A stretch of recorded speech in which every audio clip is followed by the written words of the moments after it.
اور میں یہاں پہ یہ بھی ایڈ کرنا چاہوں گی کہ ہمیں یہ بھی نہیں پتہ ہوتا کہ مدد کرنے میں اور معاونت کرنے میں فرق کیا ہے. مدد کرنا سے مراد یہ ہے کہ جب کسی کے اندر کوئی صلاحیت نہیں ہے اور آپ اس کو کام کرنے میں مدد کر رہے ہیں، جیسے چھوٹے بچوں کو چلنے میں اور کھانا کھلانے میں ان کی مدرز جو ہیں وہ ہیلپ کرتی ہیں. معاونت انیبلنگ کا مطلب یہ ہوتا ہے کہ آپ اس کی مدد کر رہے ہیں، آپ اس کو سپورٹ یا ہیلپ کر رہے ہیں جو وہ صلاحیت تو رکھتا ہے بٹ فار سم ریزن وہ کر نہیں رہا ہے. جب ہم سوچ لیتے ہیں کسی کے بارے میں کہ وہ نہیں کر سکتا میں کروں، بالکل تو یہ نامناسب رویہ ہے. پہلا خیال یہ ذہن میں آنا چاہیے کہ ہمارا کوئی بچہ یا ہمارا کوئی ماتحت یا ہمارا کوئی ساتھی کوئی کام کر سکتا ہے، بالکل. اور پھر اگر کوئی جواز ہمیں نظر آتا ہے کہ وہ کسی طرح سے یہ کام نہیں کر سکتا، تو اس کا مطلب یہ نہیں کہ ہم کرنا شروع کر دیں، اس کا مطلب صرف یہ ہے کہ ہم اس کی رہنمائی کر دیں. بالکل اکثر معاونت کے پیچھے یہ عقیدہ بھی ہوتا ہے کہ اگلا انسان جو ہے وہ ہم سے زیادہ اہم ہے، ہم سے زیادہ امپورٹنٹ ہے، جس وجہ سے پھر جب ان کی معاونت نہ کی جائے یا ان کی مدد نہ کی جائے تو ہم بڑا گلٹ محسوس کرتے ہیں. ماں باپ اس چیز کو اکثر اوقات نہیں سمجھ پاتے کہ یہ مدد نہیں ہے، اصل میں یہ ان کو نقصان دے رہا ہے. ہمیں ان کو کیپیبل سمجھنا چاہیے. انسانوں کی یہ فطرت میں ہے کہ وہ اپنے آپ کو انڈر ایسٹیمیٹ کرتے ہیں اور دوسروں کو اوور ایسٹیمیٹ کرتے ہیں. ہم اپنی عزت خود کرنے کی بجائے زیادہ تر اس طرف اپنی توجہ دیتے ہیں کہ دوسرے ہماری عزت کریں.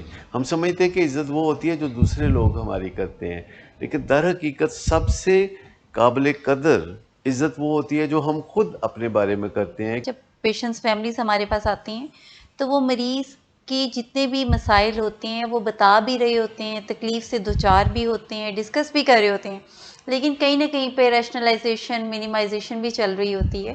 کیونکہ جنریشنل بیگیج بھی تو ہے نا. آنکھ کھولتے ہی جو چیز ہم نے سیکھی وہ یہی سیکھا ہے کہ دوسروں کو خوش کرنا ہے، دوسروں کو مدد کرنا ہے. انکنڈیشنلی ہم نے کسی سے ایکسپیکٹیشنز نہیں لگانی، کرتے رہنا ہے. ایگزیکٹلی فیسیلیٹیٹ کرتے رہنا ہے. بس ہم نے ہر وقت شہید وفا کا رول پلے کرنا ہے. ملتے ہیں ایک بریک کے بعد.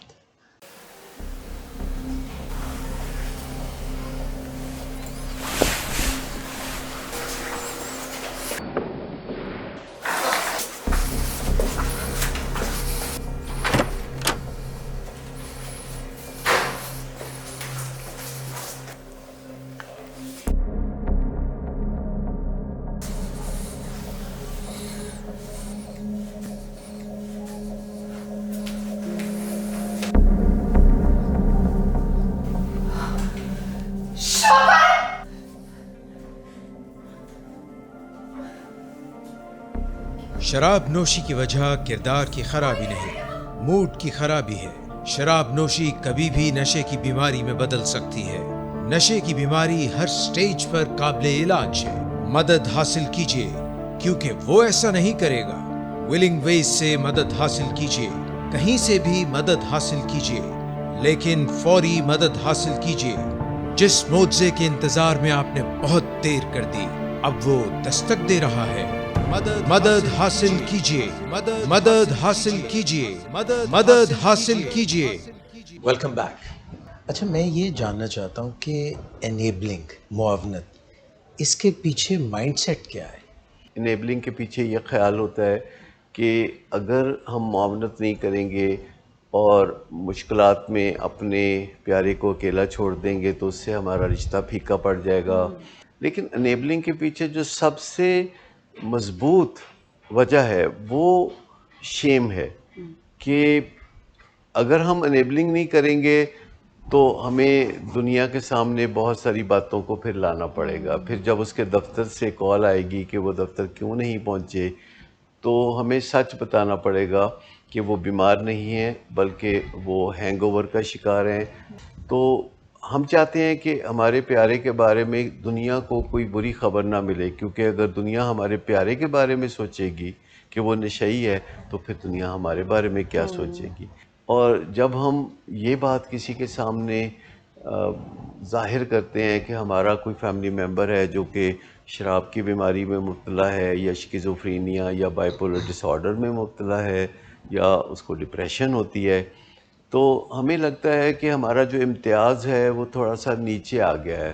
ہم اپنے لیے نہیں دنیا کے لیے آپریٹ کر رہے ہوتے ہیں، حالانکہ اصل میں ہمیں اپنے لیے آپریٹ کرنے کی ضرورت ہوتی ہے کہ ہمارے بیسٹ انٹرسٹ میں کیا ہے۔ سر لیکن یہ آئیڈیا سوسائٹی میں ایکسیپٹیبل نہیں ہے. آپ جیسے تھوڑی دیر پہلے ہم شہید وفا کی بات کر رہے تھے، وہ ایکسیپٹیبل رول ہے. ہر انسان کا حق ہے کہ وہ اپنی ذات کو اہمیت دے۔ اسرٹیونیس کے اصولوں میں سے یہ پہلا اصول ہے کہ جب آپ مناسب سمجھیں تو آپ نہ کہہ دیں، جب آپ مناسب سمجھیں تو آپ ہاں کہیں، اور دوسروں کے ساتھ جو تعاون ہے ان کو پیش کر دیں۔ بہت ساری باتیں ہیں جو ماضی میں جنہیں درست مانا جاتا تھا وہ ایکچولی میتھس ہیں۔ ماڈرن سائنس نے اچھا توازن پیدا کیا ہے کہ انسان ایک دوسرے کے ساتھ تال میل بنا کے چلیں، وہ ایک دوسرے کے لیے خوار نہ ہوں، کیونکہ جب آپ کسی کے لیے خوار ہوتے ہیں تو روگی ہونے کا امکان بہت زیادہ ہوتا ہے، جسے ہم کو ڈپینڈنس کہتے ہیں۔ تو کو ڈپینڈنس ایسی چیز نہیں ہے جو کہ قابل ترجیح ہے، ہمیں انٹر ڈپینڈنس کو فروغ دینا چاہیے، یعنی امداد باہمی کے جو اصول ہیں کہ آپ میرے لیے کچھ کریں، میں آپ کے لیے کچھ کروں۔ جیسے آپ کہتے ہوتے ہیں ڈاکٹر اعجاز کہ you scratch my back and I scratch yours, تو اس کا مطلب یہ نہیں ہے کہ فرق کی کوئی بیماری پڑی ہوئی ہے سب کو، اس کا مطلب یہ ہے کہ آپ ایک دوسرے کے ساتھ تعاون کریں۔ جب ہم خود شیم زدہ ہوں اور شیم میں مبتلا ہوں تو ہم دوسروں کو بھی شیم میں مبتلا کرتے ہیں۔ ہم کسی چیز کو آف اٹس اون رائٹ درست نہیں کرتے، بلکہ کہتے ہیں کہ لوگ کیا کہیں گے اس چیز کو ایسے درست کر لیں۔ اور شیم کا جو سلسلہ ہزاروں سال سے چلا آ رہا ہے، جب انسان ایک دوسرے کے ساتھ نکتہ چینی کرتے ہیں، نکتہ چینی کرتے کرتے پھر اس کو توہین کا تڑکا لگاتے ہیں، اور ہمارا مد مقابل یا فیملی ممبر تنگ آ کے تو پھر دفاع کرنا شروع کر دیتا ہے۔ تو دفاع کرنے میں کوئی برائی نہیں ہے، لیکن دفاعیت کی عادت کہ آپ کنٹینوسلی کسی ذرا سی بات پہ کوئی نکتہ چینی سن کر آپ کافی دیر تک پریشان رہیں اور اپنا دفاع کریں اور اپنے آپ کو بری ذمہ قرار دیں، تو نکتہ چینی اور توہین آمیزی دو چیزیں ہیں جو کہ آخرکار ہماری فیملی میں دفاعیت کو بہت پروان چڑھاتی ہیں۔ اور جب انسان یہ کرتے کرتے ایک دوسرے سے تنگ آ جاتا ہے، ایک دوسرے سے تھک جاتا ہے، سک اینڈ ٹائرڈ ہو جاتا ہے، تو پھر وہ چپ تان لیتے ہیں، یعنی وہ چپی اپنا لیتے ہیں، اور وہ خاموشی سے ایک دوسرے کے ساتھ زندگی گزارنے میں عافیت سمجھتے ہیں۔ وہ سمجھتے ہیں کہ اس سے امن رہے گا، وہ ایک دوسرے کی آنکھوں میں آنکھیں ڈال کے بات نہیں کرتے، وہ منہ موڑ کے ایک دوسرے کے سوالوں کا مختصر جواب دیتے ہیں، وہ ایک دوسرے کے لیے جو بہت ضروری خدمات ہیں وہ انجام دیتے ہیں، وہ ہنستے کھیلتے نہیں۔ آپ یوں سمجھ لیں کہ وہ پتھر کے صنم بن جاتے ہیں۔ ہونا یہ چاہیے کہ جب بھی آپ نے کسی سے بات چیت کرنی ہے فیملی ممبر سے، ایک تو وہ کسی وقوعے کے فوراً بعد نہیں ہونی چاہیے، کسی پھڈے کے فوراً بعد نہیں ہونی چاہیے، وہ بات چیت ہونی چاہیے طے شدہ کہ کچھ بات چیت آپ سے کرنی ہے، 5 منٹ درکار ہوں گے یا 10 منٹ، تو کس وقت میں کر لوں، تو دوسرا آپ کو وہ وقت دے، تو پھر اس وقت آ کے تو آپ وہ بات چیت کرتے ہیں، اور 10 منٹ کا کہا یا 20 منٹ کا کہا تو اتنا ہی کریں۔ جب آپ ایسی بات چیت مختصر رکھتے ہیں تو پھر آپ بار بار بات چیت میں داخل ہو سکتے ہیں اور بات چیت میں سے نکل سکتے ہیں۔ لیکن اگر آپ نے ایک ہی پہلی جنگ عظیم، دوسری جنگ عظیم یا اس طرح کو کوئی کارنامہ انجام دیا تو پھر کئی دن آپ دوبارہ بات نہیں کر سکیں گے۔ تو ہمیں اپنے جو مذاکرات ہیں نشے کے مریض کے ساتھ، ان کو بہت پلان کرنا چاہیے، خاص طور پر جو ڈیوریشن ہے مذاکرات کی وہ کم ہونی چاہیے۔ کبھی آپ نہ سوچیں کہ نشے جیسا گمبھیر مسئلہ آپ ایک ہی میٹنگ میں حل کر لیں گے اور اس سے کوئی وعدہ، کوئی قسم، کوئی ارادہ لے لیں گے، کوئی پلان لے لیں گے جس سے آپ کا اور اس کا مسئلہ ہمیشہ کے لیے حل ہو جائے گا۔ ایسا ایک تسلسل کے ساتھ کرنا پڑے گا۔ لوگ جیسے آہستہ آہستہ نشے کی بیماری میں کھپتے چلے جاتے ہیں، لوگ ایسے ہی آہستہ آہستہ نشے کی بیماری سے نکلتے ہیں، اور اس میں بے صبری کا مظاہرہ کرنے سے کوفت کے سوا اور کچھ بھی نہیں ملے گا۔ اور جب آپ انیبلنگ کرتے کرتے تنگ آ جاتے ہیں تو پھر اشتعال انگیزی آپ کے اندر ابھر کر آتی ہے، آپ اسے برا بھلا کہتے ہیں، آپ اس کو ایسے الفاظ کہتے ہیں جس پہ بعد میں آپ کو بہت زیادہ دکھ ہوتا ہے اور آپ کا دل تڑپنے لگتا ہے، کیونکہ آپ اس کے ساتھ ایک بڑے اہم اور پیارے رشتے میں بندھے ہوئے ہیں اور اس رشتے کی مدت بھی بہت طویل ہوتی ہے۔ تو پھر آپ اس کی ناراضگی کو اور اپنی زیادتی کو دیکھتے ہوئے کچھ ایسا کام کرنا چاہتے ہیں کہ جسے ہم پھر انیبلنگ کہتے ہیں. آپ اسے وہ اجازت دے دیتے ہیں جس سے پہلے منع کر رہے تھے. آپ اسے روپیہ پیسہ دینا چاہتے ہیں, رشوت کا کوئی طریقہ استعمال کرتے ہیں.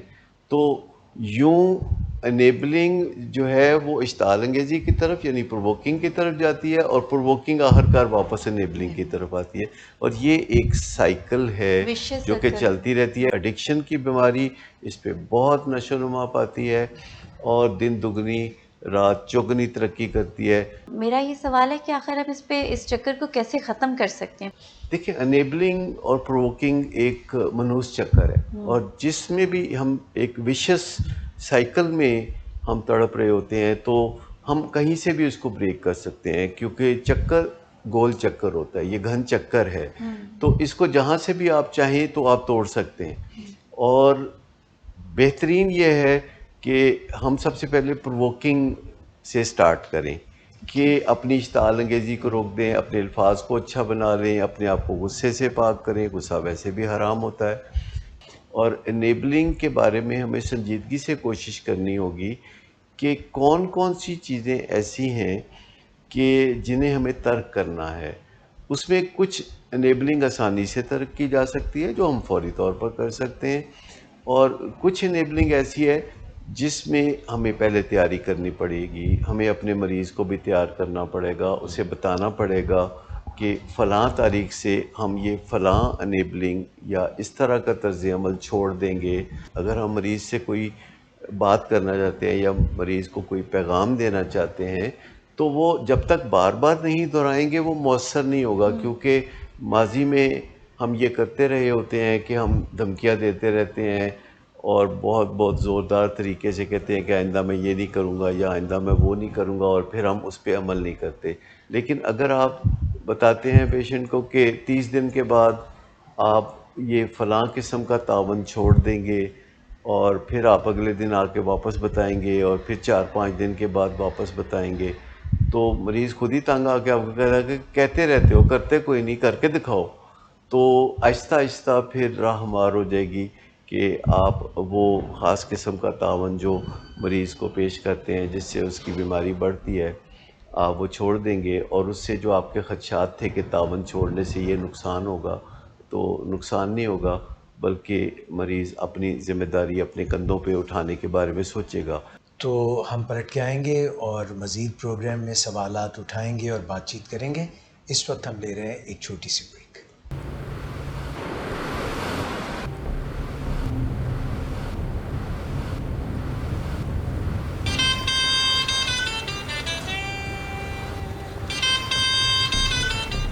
اچھا, تو ابھی تک تمہارا اس چیپ لڑکی کے ساتھ چکر چل رہا ہے؟ تم کون ہوتی ہو مجھے پوچھنے والی؟ اوکے, اور تم ان گھٹیا لڑکیوں کے ساتھ گل چھرے اڑاتے پھرو تو میں چپ بیٹھوں.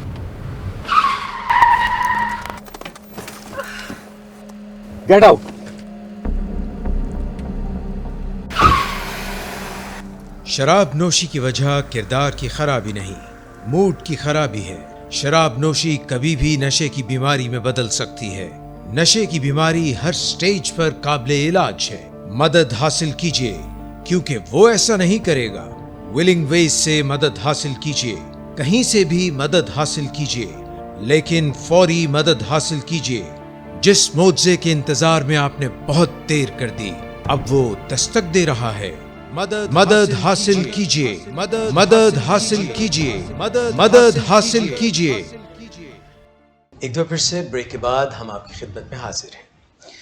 بریک پہ جانے سے پہلے ہم بات کر رہے تھے کہ انیبلنگ اور پرووکنگ اس کا ایک منحوس چکر ہوتا ہے, ایک سائیکل ہوتا ہے.